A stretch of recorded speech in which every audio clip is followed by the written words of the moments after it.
Welcome to Sweet Life Beat Life. We hope this video helps. You start by getting into recovery right now. Intel Macs use Command R, Apple Silicon you hold the power button until options appear. Once in recovery, make sure you have a current time machine or external clone. Do not proceed without it.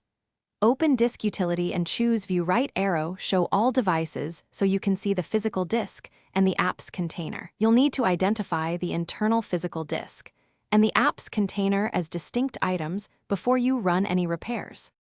You now run First Aid on the app's container first, then each volume inside it. Click First Aid and let it complete. If First Aid reports errors it cannot fix, open Terminal from Recovery and run Diskutal Verify Disk 0, then Diskutal Repair Disk 0. Replace Disk 0 with the correct identifier. Once done, make sure to rerun First Aid on volumes. If terminal repairs still fail, boot from an external Mac OS installer so you can safely erase and recreate the app's container without the internal OS mounted. Once repairs complete, reinstall Mac OS from the recovery menu or restore your files from Time Machine or your clone. Make sure to verify the disk again with Disk Utility after reinstall, then reboot normally and confirm system stability.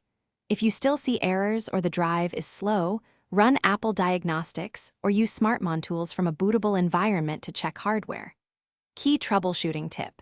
If software repair fails repeatedly, boot via Internet Recovery or a known good bootable installer, and test with an external SSD before.